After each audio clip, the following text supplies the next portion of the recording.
Captain Marrow and the crew of the Black Pearl risk everything for the legendary Heart of Leviathan, a sapphire with the power to command the ocean itself.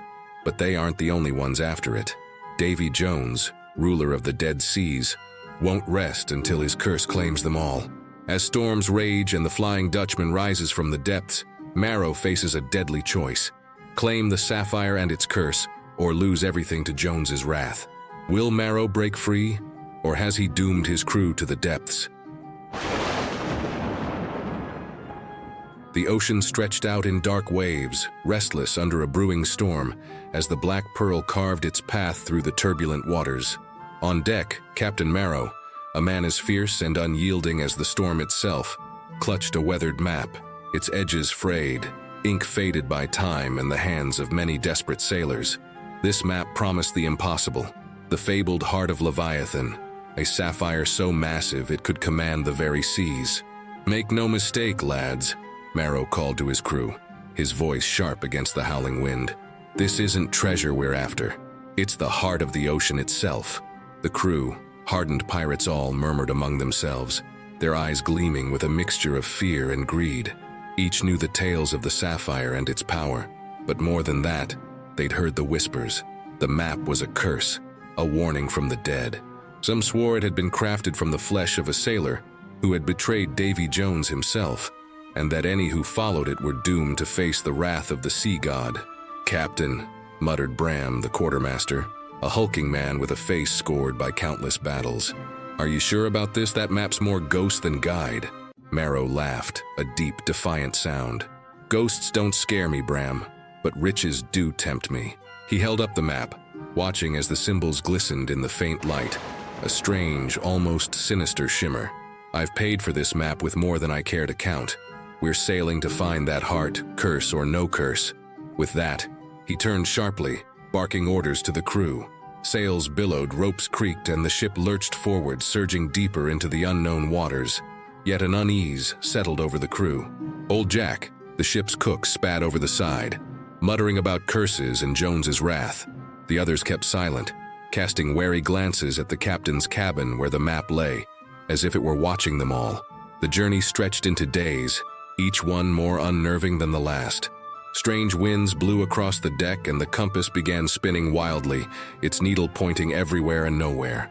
By the third night, Bram could hardly stand the silence that had fallen over the crew. They were jumpy, muttering prayers to old gods or tightening their grips on their weapons. The quiet broke with a shout from the crow's nest. "Ship! A ship in the fog!" Marrow glanced up, his jaw clenched. "What ship?" "The Flying Dutchman, Captain." The lookout's voice wavered, thick with fear. "She's heading straight for us." A coldness gripped the air as the ghostly outline of the Dutchman loomed from the mist, gliding toward the Black Pearl with unnatural speed. Her sails hung in tattered shreds, yet the ship moved silently, an ominous shadow over the churning sea. The figure at her helm, dark and foreboding, was none other than Davey Jones, his eyes blazing like embers. "Ready the cannons," Marrow shouted, though his voice wavered for the first time. The crew stumbled to obey, hands trembling as they loaded the guns, each man feeling the weight of Jones's gaze on them, like a warning from the abyss itself. The two ships were close now, almost bow to bow, and for a moment there was silence. Jones's deep, guttural voice echoed across the water. "Give back the map, Marrow. You've no right to what's mine." Marrow's eyes narrowed. "I earned this map fair and square. The sapphire is mine by right." A ghostly laugh escaped Jones, rattling the air like a death knell. "The sapphire may be yours," he sneered, "but so is the curse. You won't make it to dawn, Marrow." With that, the Dutchman surged forward, her spectral crew pouring onto the deck of the Black Pearl, weapons gleaming in the moonlight. They clashed in a deadly dance, steel against spectral force, as Marrow's crew fought against the fury of the undead. The air was thick with the smell of salt and gunpowder, mingled with the screams of men.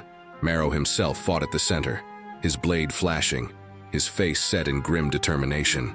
He had one goal: reach the Heart of Leviathan. This was more than treasure now. It was survival, a fight against fate itself. As he pushed forward, the storm above grew more violent, lightning arcing through the sky as though called by some dark force. Rain lashed against the deck, blinding the men as they fought, their cries swallowed by the roar of the sea. One by one, Marrow's men fell, their souls dragged down by Jones's ghostly crew, until only a handful remained. And then, in a stroke of desperation, Marrow clutched the map and tore it open, exposing a hidden fold. Inside was a small, ink-drawn symbol, a key, a clue to finding the sapphire. It led to the Dutchman's cursed hold, where the Heart of Leviathan waited. But just as Marrow took a step toward it, Jones appeared before him, blocking his path. "You'll never touch the heart," Jones hissed, his voice a whisper of rage. "It belongs to the sea." Marrow's face twisted in defiance, his hand tightening around his cutlass. "Then the sea will have to fight me for it." With a final shout, he lunged, blade meeting spectral flesh, as the storm raged around them. The night grew darker, the waves higher, and it seemed as if the Black Pearl would be swallowed whole. The fight had only just begun, and as Marrow looked into the eyes of Davey Jones, he knew that his greatest battle lay ahead. Would he claim the sapphire, or would the ocean take him down into its cold, unforgiving depths? The Black Pearl lurched under the strain of the storm, her timbers groaning as though the ship herself feared the fate awaiting her crew. Captain Marrow stood on deck, a dark silhouette against the raging sky, his eyes locked onto the Flying Dutchman where Davey Jones waited, spectral and fierce. "Hold your ground!" Marrow bellowed, though every man could see the cracks of fear breaking through his mask of bravado. His eyes flickered toward Bram, the quartermaster, whose massive frame and steady hand had steadied many a fight before. Bram gave a stiff nod, rallying what was left of the crew. "They'll not take us, Captain," Bram growled, tightening his grip on a loaded pistol. But his words barely pierced the howling winds, the cold bite of the storm like ice against their faces. The undead crew of the Dutchman had begun to board, their hollow eyes glowing with an unnatural light. As they moved in eerie silence, Marrow's crew faltered, weapons trembling in their hands as the ghostly figures closed in. And then it began, a clash of steel and spirit as the living faced the dead, desperate men battling against foes they could barely harm. Bram fired his pistol point blank into the chest of an advancing ghost, only to watch in horror as the bullet passed straight through the shimmering form. He fell back, scrambling, his eyes wild as he muttered, "How do we fight what's already lost to death?" Marrow pushed through the chaos, slashing at the spectral forms, rage propelling him forward. His crew was dying, their souls ripped away by Jones's crew, yet he pressed on. He could feel the pull of the sapphire calling to him from within the Dutchman, a whisper like the song of a siren urging him deeper into danger. But he wasn't the only one. Among his crew was Rhea, a sharp-eyed navigator with a quick hand and a quicker mind. She moved swiftly through the carnage, a dagger in each hand felling any spirit that dared approach. Rhea's allegiance to Marrow had always been tenuous. She valued survival above loyalty, and the curse upon the sapphire had sparked her instincts to flee. Yet she stayed, eyes fixed on Marrow, waiting for the moment he'd need her most. The clash grew fiercer, the storm darker, until Marrow found himself face to face with Jones himself. The spectral captain's eyes gleamed with a fire beyond the grave. "You think you can defy the ocean's will, Marrow? The sapphire is my prize, not for the likes of you." Marrow sneered, keeping his cutlass raised. "Your prize lies forgotten. I'll bring it back to the world of the living." Jones raised his hand, and with a chilling command, summoned the ocean itself. Waves crashed over the Pearl's deck, sweeping men overboard, dragging them into the dark depths. The few who clung on looked to Marrow, their fear now mingled with doubt. This wasn't a fight for treasure. It was survival against a force that no living man could tame. In the chaos, Marrow turned to Rhea, who was battling her way through the swarm of ghostly crew. "Rhea!" he shouted over the din. "The hold! The sapphire's there! We take it or we die trying!" Rhea's gaze darted between the captain and the spectral storm closing in around them. She hesitated, but a glint in Marrow's eyes, a promise of defiance, spurred her forward. She nodded, signaling to Bram to cover them as they pushed through the eerie, shadowed forms toward the Dutchman's hold. As they fought their way onto the Dutchman, the air grew colder, heavy with the weight of curses uttered long ago. They entered the bowels of the ship, the narrow corridors filled with the ghostly whispers of lost souls. The walls themselves seemed to pulse, alive with the malice of the cursed vessel. "Where's this blasted sapphire?" Bram muttered, his voice tight.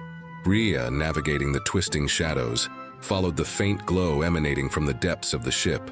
She pushed forward, each step echoing through the silent corridor until they reached a massive iron door. Symbols covered it, symbols she recognized from tales whispered among sailors, symbols that warned of power beyond mortal reach.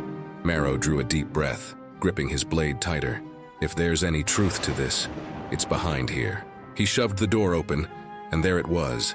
The Heart of Leviathan, a sapphire so massive it cast an eerie glow over the room, a light that seemed to dance and shift like waves on a calm sea. It hung suspended, chained by silver threads that pulsed with dark energy, as though it were alive, watching them. A voice echoed through the chamber, a deep, chilling resonance. "Touch it," Jones's voice whispered, "and the sea itself will rise against you." But Marrow's greed outweighed his fear. He reached for the sapphire, fingers brushing against its cold surface. Instantly, a surge of energy pulsed through him, searing with an unnatural cold, yet filling him with a strange, addictive power.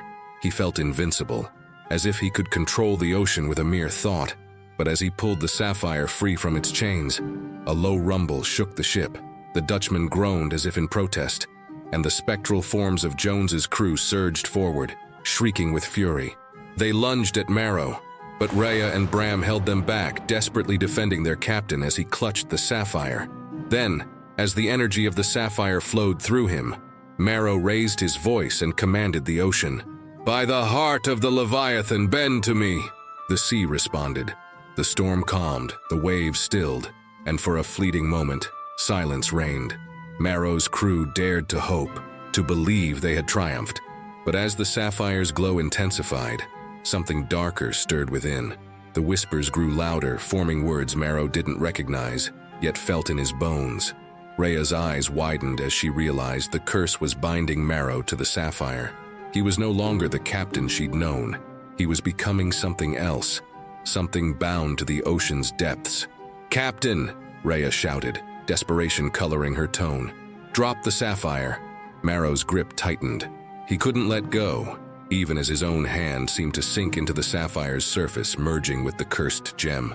His eyes glowed, a reflection of the sapphire's eerie light, as the curse claimed him. He tried to speak, to resist, but his voice was lost in the roar of the ocean. Then, with a strength born of desperation, Rhea lunged forward, seizing his arm. "Captain, you're becoming one of them." Marrow's eyes flickered, a glimpse of his old self surfacing. "Rhea," he murmured, his voice hollow. He looked down at the sapphire, realization dawning too late. I can't." The ground beneath them shifted, and with one final shudder, the Dutchman seemed to awaken, its spectral form coming to life as the curse tightened its grip. Marrow's face twisted in agony as he struggled against the pull of the sapphire, torn between his ambition and the curse dragging him toward darkness. With a final burst of willpower, Marrow hurled the sapphire across the chamber, shattering it against the wall. A blast of energy erupted, shaking the Dutchman, as the spectral crew vanished with anguished cries. The curse had been broken, partially. The sapphire lay in fragments, its power dispersed, but the darkness it had unleashed remained. The black pearl escaped the Dutchman's clutches, yet Marrow was forever marked, his eyes holding a flicker of that unnatural glow, a reminder of the price he'd nearly paid. As they limped back to sea, Rhea knew they hadn't left the curse behind. Marrow had survived, but the ocean would never forgive him. The black pearl drifted through the ghostly calm that followed the shattered storm, her battered sails hanging limp, her hull scarred from the fierce battle. But as the crew breathed the first sighs of relief, Rhea could feel the danger still lingering, like the scent of salt and gunpowder in the air. Captain Marrow stood on the deck, staring out into the dark horizon, his eyes reflecting a faint, unnatural glimmer. Rhea kept her distance, watching him with a wary gaze. Since he'd touched the heart of Leviathan, he had changed, no longer the reckless but commanding captain she had known. His movements were jerky, his voice had taken on a hollow tone, and every now and then a shadow crossed his face, as though he were caught in some silent battle with himself. "Captain?" Bram's voice was hesitant, almost questioning. "What's our next course?" "Away from this cursed water, I'd say." But Marrow's eyes remained fixed on the waves, a strange hunger in them. "The sea," he murmured, almost as if speaking to himself. "It calls me back." Rhea's heart lurched at the sound of those words. She had seen this before. A man's soul twisted by the dark pull of the sea. The fragments of the sapphire might have been left behind, but its curse had sunk deep into Marrow's very spirit. "We should leave these waters, Captain," Rhea urged, her voice steady yet edged with fear. "The Dutchman's curse, it's not gone." Marrow turned, his gaze sharp and almost unrecognizable. "You think I fear Jones? Or the curse?"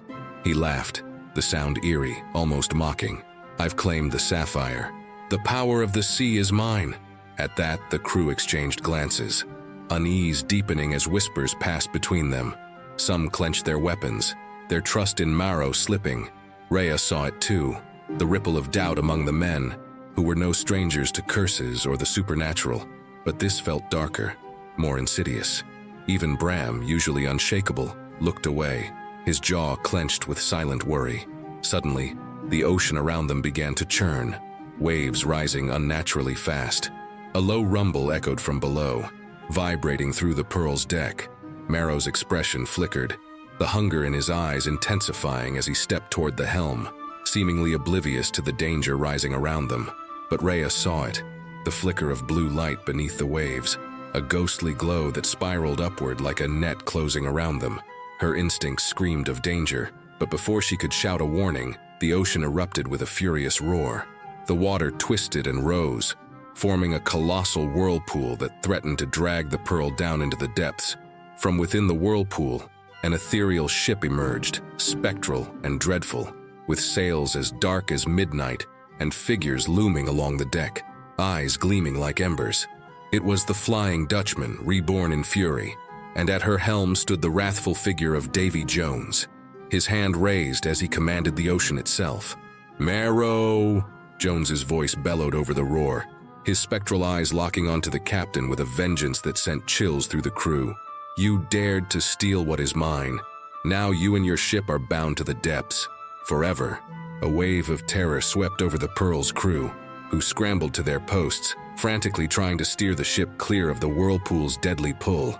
But no matter how they turned, the waves forced them back, pushing them closer to the glowing maw of the whirlpool. Rhea's hands gripped the rail as she fought against the force, her mind racing. "Captain!" she shouted, her voice straining to reach him through the chaos. "You have to break the curse. The sapphire is binding you to Jones's will." But Marrow's eyes had taken on that unnatural gleam once more, as if the sea itself was calling to him, pulling him down. "The ocean is mine," he muttered, lost to his own ambition. "Its power belongs to me." Rhea cursed under her breath. She could see the madness consuming him, the same curse that had dragged countless souls into the depths, with promises of power. Desperation filled her as the Dutchman loomed closer, its crew readying to board, spectral weapons gleaming with dark intent. There was only one way out. Rhea knew the curse would not break so easily, but she had to try. She tore a length of rope from the mast, wrapping it around her wrist as she lunged toward Marrow. Grabbing his arm, she looked him dead in the eyes, refusing to let go. "Snap out of it, Captain," she yelled, her voice fierce. "This isn't power, it's a curse. If you don't break free, we're all lost." Marrow's gaze flickered, some hint of his old self returning as he looked at her. But before he could answer, the Dutchman crashed into the Pearl, and Jones's ghostly crew poured onto the deck in a surge of fury. The pirates fought back, clashing with the spectral forms, but they were no match for the supernatural wrath of Jones's men. As the battle raged around them, Rhea saw an opening and seized it. She reached into her coat, pulling out a shard from the sapphire that had lodged itself in her pocket during their struggle aboard the Dutchman. She thrust it toward Marrow, desperation in her gaze. "Take it, Captain, end the curse, throw it back to the sea." Marrow's eyes locked onto the shard, and in that instant, he seemed to understand. His hand trembled as he reached for it, but just as he touched the fragment, Jones's spectral form loomed over them both, his voice a guttural hiss of rage. "You think to defy me, Marrow?" Jones's voice was venomous, his form flickering with dark energy. "You will be one with the ocean or be lost to it." With a final surge of willpower, Marrow clenched the shard in his hand, raising it toward the sky. "I am not yours, Jones, nor am I bound to your curse." With that, he flung the shard into the churning sea below. A blinding flash erupted from the water as the shard struck, sending waves crashing outward in every direction. The whirlpool dissolved. The Dutchman recoiled, and for a brief, glorious moment, the ocean stilled.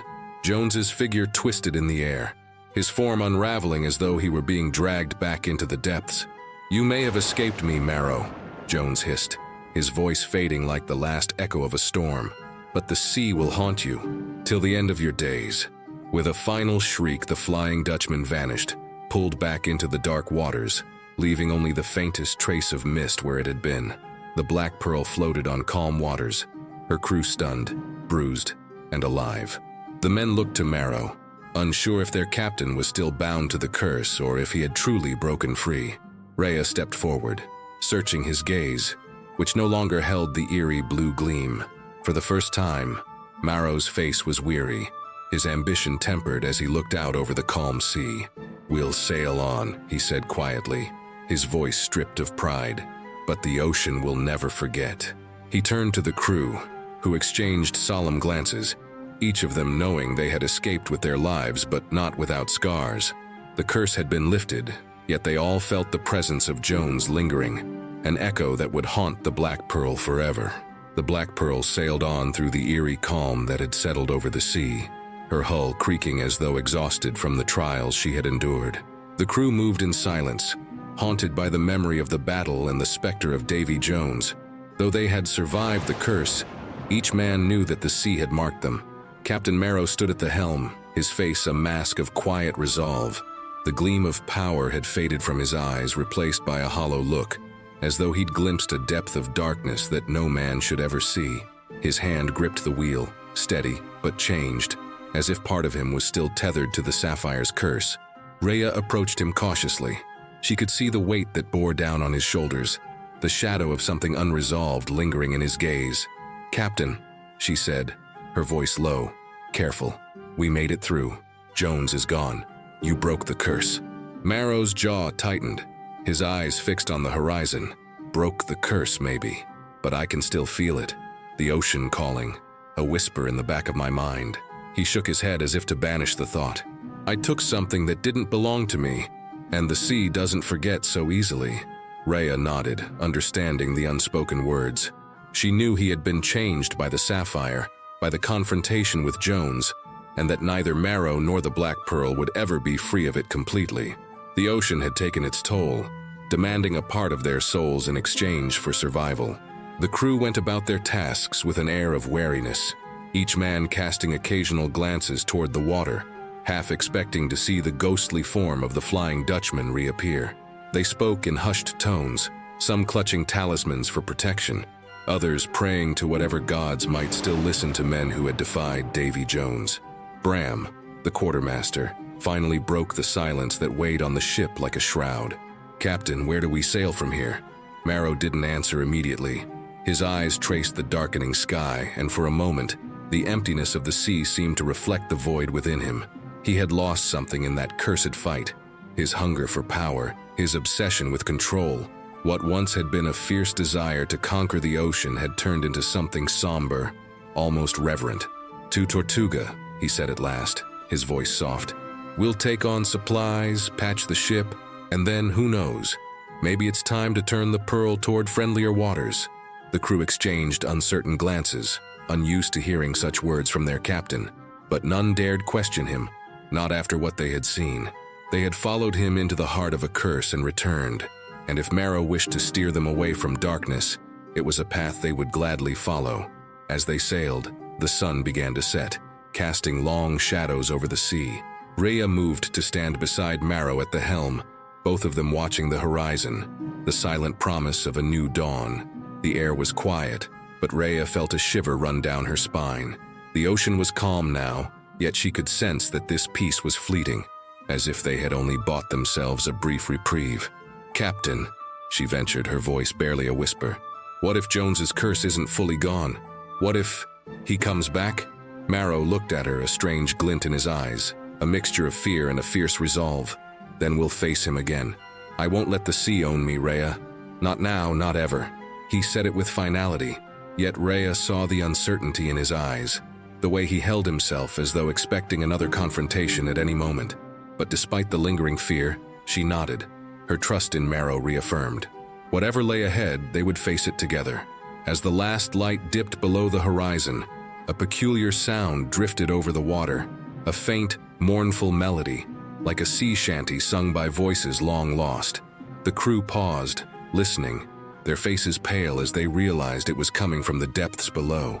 Some muttered prayers, others clenched their fists, but none dared look over the side for fear of what they might see.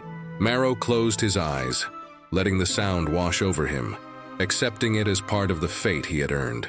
The sea had claimed him, bound him in ways no mortal man could ever break, but he was determined to sail on, to keep the Black Pearl afloat, no matter the cost.